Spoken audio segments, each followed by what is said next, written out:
los llamados extraterrestres, porque no sabemos si son de fuera de la Tierra o de dentro de la Tierra, es decir, pueden ser de dentro de la Tierra y de fuera, los hay de muchos sitios. Pues son como nosotros somos, hay gente buena y hay gente mala, y así es en todo el cosmos, ¿entiendes? Yo estoy seguro que hay algunos que vienen a lo suyo y vienen aquí a buscar lo que les conviene, y a veces lo que les conviene pues son cosas que a nosotros también nos convienen, y por eso chocamos en nuestros intereses con ellos. Yo sí creo que hay algunos extraterrestres que dominan perfectamente el funcionamiento de nuestro cerebro y nos hacen pensar como ellos quieren que pensemos, y yo creo que esa es la historia humana sin que nos hayamos dado cuenta. Le hacen cambiar, diríamos, de apreciación.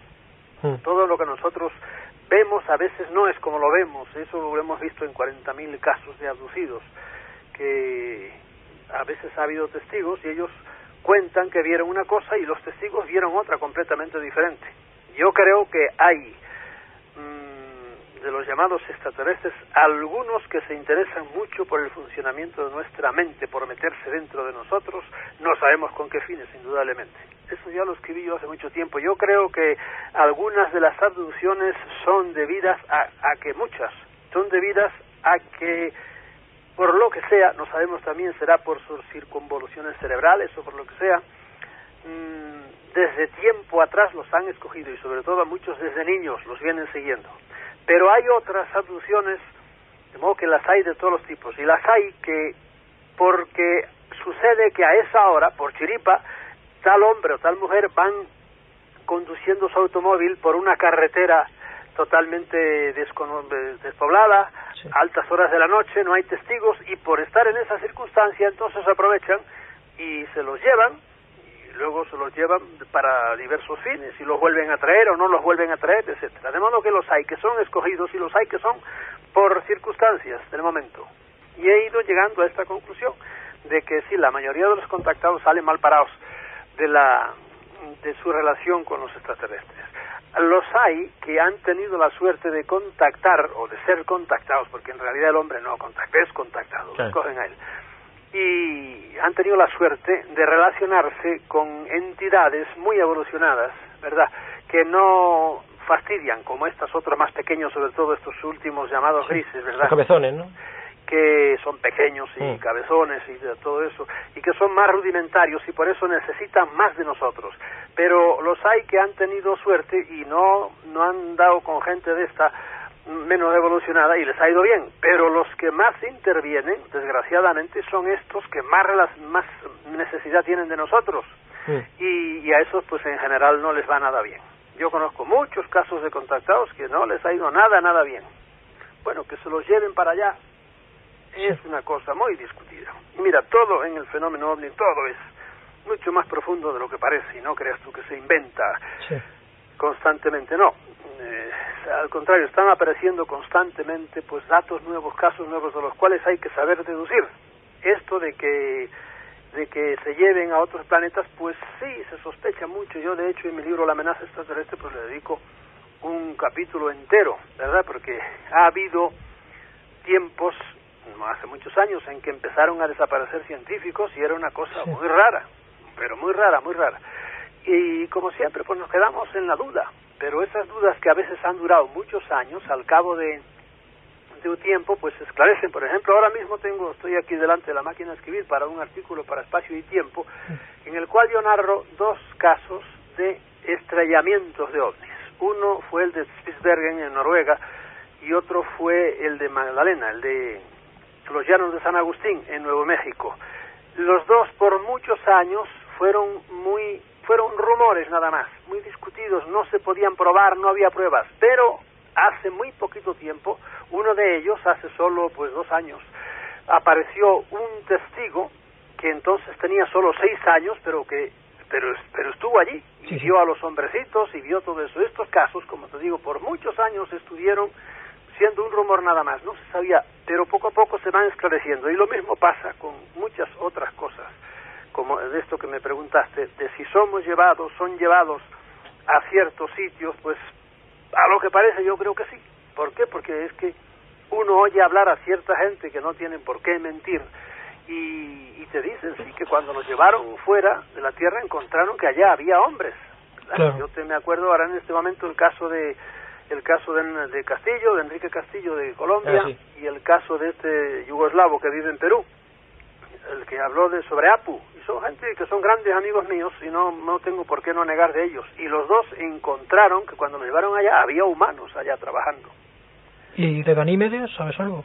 Allí también... Ganímedes es una cosa muy rara, porque mira, el libro de Yo estuve en Ganímedes, Rociano es buena persona, yo lo conozco, pero me parece que lo han engañado, ¿entiendes? Me parece que lo han engañado. Quiero decir que hay muchos de estos llamados extraterrestres, muchas de estas entidades de los que vienen en los platillos, que mienten muchísimo, no sé, tratan de engañarnos, sin mala voluntad si quieres. Claro. Algunos sí tienen mala voluntad, pero otros no, porque lo mismo que nosotros engañamos a los animales y engañamos a los niños pequeños para que hagan lo que nosotros queremos, pero claro, uno engaña por ejemplo a su hijo para que se vaya a la cama, y uno no odia a su hijo y no lo tiene mala voluntad, pero en ese momento quiero que se vaya a la cama y le prometo 40.000 cosas que luego no se las voy a cumplir, lo que quiero es que se duerma. Y lo mismo hacemos con los animales. Lo de Ganímedes yo no acabo de tragármelo, además hay muchos tipos de extraterrestres diferentes que dicen que vienen de Ganímedes. Entonces tendría que haber allá mucha gente, ¿verdad? Amén de que son muy físicos y en Ganímedes pues las cosas desde el punto de vista climatológico y por ahí les iba a ser difícil, por lo que conocemos. De modo que hay 1000 cosas que están todavía en el aire, pero ojo, el que estén detalles en el aire no quiere decir que el fenómeno ovni no sea realísimo, ¿verdad? Y que aunque no lo entendamos bien, no deja de ser cierto en lo fundamental, en que hay otros seres no humanos inteligentes que pueblan el cosmos y que se acercan por aquí a dar una vuelta. Y que creemos, muchas veces hablamos, por ejemplo, de extraterrestres, que todos son igual, que todos viven en el mismo sitio. ¿Qué pasa? Son diferentísimos. Y yo creo que hay muchas criaturas raras que viven todavía en el mar o que se materializan allí y que después se hacen invisibles. Yo creo que hay muchas diferentes en el mundo entero. Del que yo hablo, pues es una cosa de la que tengo muchos testimonios y está la televisión para verlo y está el personaje que lo casó en 2 ocasiones, porque él casó por lo menos dos diferentes, uno más grande que otro, y lo filmaron y etcétera, etcétera, etcétera. De modo que yo sí creo que hay 1000 cosas en la naturaleza relacionadas o no relacionadas con los ovnis que son todavía misteriosas y que los hombres, aunque nos creamos que somos los reyes del universo, etcétera, etcétera, que nos lo han contado, eso es un cuento chino. Nosotros somos aquí unos pobres habitantes de este planeta que no conocemos a fondo ni mucho menos y que muchísimo menos conocemos todos los secretos que hay en el cosmos. Mira, Philip Glass es un hombre que le paga a la CIA por hacer ese trabajo, ¿entiendes? Vino aquí cuando tuvimos en el verano pasado en el Escorial, con la universidad patrocinado por la Universidad Complutense. Tuvimos el curso de ovnis y ahí estaba Philip Glass, que a mí me extrañó mucho. Dije, ¿quién le ha pagado a este individuo sin que nadie lo haya invitado? Y allí estaba Philip Glass. Y Philip Glass, estamos seguros que la CIA le paga un sueldo. Igual que hubo otro Philip Glass hace años que se llamaba Menzel, el doctor Menzel. Y Menzel también, hasta que se murió, pasados años, un día lo descubrieron en una de las listas de agentes de la CIA. Y que estaba pagado por la CIA para hacer precisamente la tarea que en inglés se llama debunkers, los desmitificadores o los desmentidores, ¿verdad? Y mentía como un bellaco. Y sin embargo Menzel, sabemos que en las interioridades con los otros científicos, porque él pertenecía al famoso grupo de la MJ-12, el Majestic, pues allí no, él sabía perfectamente lo que eran los ovnis y conocía de los ovnis más que ninguno de los investigadores. Sin embargo, externamente siempre lo negaba. Y tuvieron que pasar casi 20 años para descubrir que el hombre era para lo que le pagaban, para que hiciera la labor esa. Y Philip Glass es lo mismito, hace exactamente lo mismo. Pero a veces queda en ridículo, como le pasó aquí, por ejemplo, en el verano, en la universidad, cuando él tuvo su charla junto con el grupito ese de Santander, pues, que fueron los que lo abuchearon mucho, porque lo que dicen son tonterías. ¿Entiende? Hoy día ya hay que ser tonto de todo para no saber que el fenómeno ovni es una realidad y para confundir además un ovni con un helicóptero o con un avión o por ahí, sobre todo cuando están a 30 o 100 metros de distancia, como yo los he visto. Que va a decirme a ti, hay que ser tonto de todo para no y ver una cosa que está parada en el aire y que se mueve para adelante y para atrás, etcétera, etcétera. Porque es que en realidad el admitir el fenómeno ovni es mucho más de lo que la gente cree. Bueno, algunos de las autoridades que lo niegan, que niegan el fenómeno, lo hacen creyendo que es que el día que la humanidad se dé cuenta de que eso es cierto, va a ser un verdadero caos mental lo que va a producir, ¿entiendes? Y algunas de esta gente, pues, no sé, instintivamente se dan cuenta de que el fenómeno es realmente conmocionante, y por eso pues se estremecen, se ponen furiosos porque alguien diga que eso es así. Pero si eso es así, ¿qué le vamos a hacer? Sí. Porque yo busqué mucho el contacto, pero nunca lo llegué a tener. Pero haber visto ovnis, sí, los he visto, pero yo creo que en 7 ocasiones, y a veces cerquísima, ¿verdad? Sí, bueno, todo el que lo busca a la larga lo encuentra, pero yo no le arriendo la ganancia, ¿entiendes? Yo un tiempo lo busqué y tuve suerte que no los encontré, porque ya te digo, es un shock para la mente humana terrible. Claro, Conozco gente que se han vuelto locos solo con haber visto algo nada más. No, que el que los busca a la larga acaba encontrándolos, porque además no solo es el verlos físicamente, es el impacto psicológico, mental que tienen, y para eso hay que ir a donde están. Naturalmente, uno estando en la cama todas las noches a las 9 de la noche no va a verlos. Hay que subir a ciertas montañas, hay que ir a ciertos sitios, sobre todo hay que estar atento a las oleadas, porque cuando un ovni se aparece de cierto día en algún sitio, fácilmente vuelve al día siguiente, a los 2 días o a los 3 días, ¿entiendes? Sí. Y por eso mejor es estudiarlos un poquito desde lejos, como uno ve a los tigres en el zoológico, que lo mira a cierta distancia, porque meterse para verlo bien de cerca en la jaula, eso es mortal. Las naves, sí, ya te digo que las he visto en México y las he visto en Puerto Rico sobre todo. Sí, bueno, hay zonas calientes. Mira, en España, de cada 10 casos de ovnis así interesantes, tú verás que son en la provincia de Sevilla, Huelva. Sí. Desde siempre. Otra zona también caliente es parte de los País Vasco, pero sobre todo de la zona de Aljarafe sevillano y del condado onubense de Huelva. Es tremendo la cantidad de casas que hay ahí. También últimamente parece que ha habido ahí por el este bastantes cosas, ¿verdad? En todas partes ha habido, pero hay sitios que son mucho más calientes que otros, eso es indudable. Bueno, el que tenían contigo se murió ya, pero sí es indudable que tuvieron a uno con el cual llegaron a comunicarse, sobre todo un sargento que era el que llegó a hacer medio amistad con él, pero le costó mucho trabajo. Y hoy se saben muchísimas más cosas de lo que la gente cree. Y lo que pasa es que siguen atendiendo a los informes oficiales, ¿verdad?, que son malintencionados. Pero que los norteamericanos primero tienen muertos, muchos, eso es indudable. Lo tienen en la base Wright-Patterson en Ohio.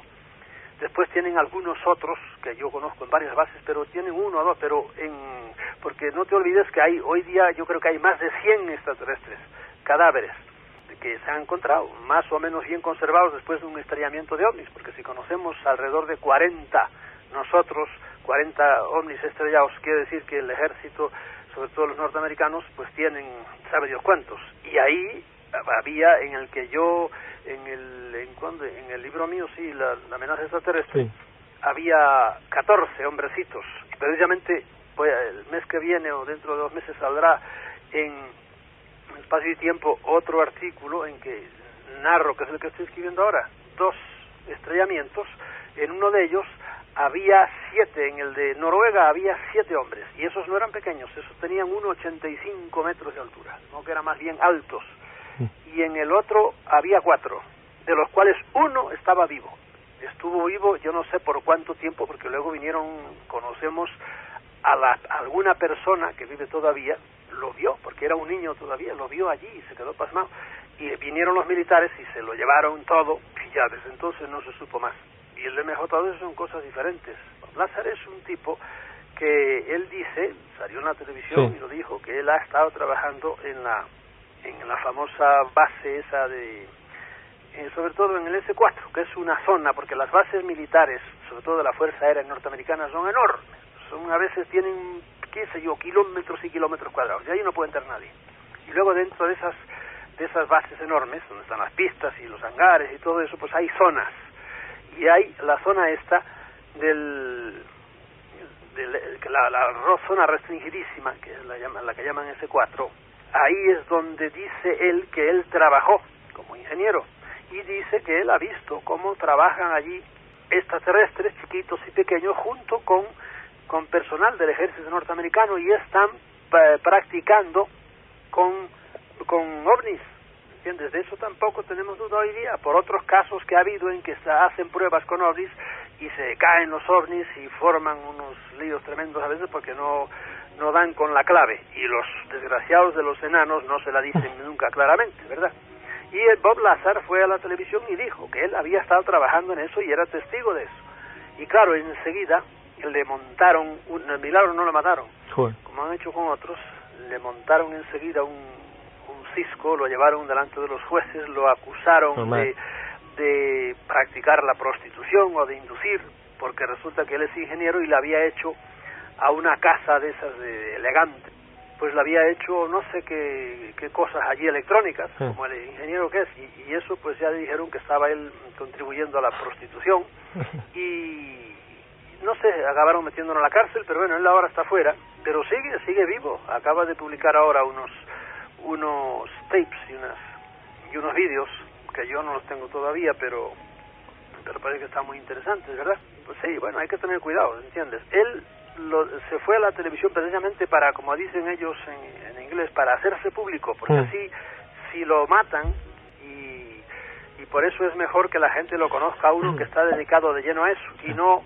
como les ha pasado a otros, que calladamente hacen su labor de decirle a la gente, y sobre todo cuando empiezan, ¿verdad? Es cuando, si no lo conoce mucho públicamente la gente, entonces fácilmente lo sacan de en medio.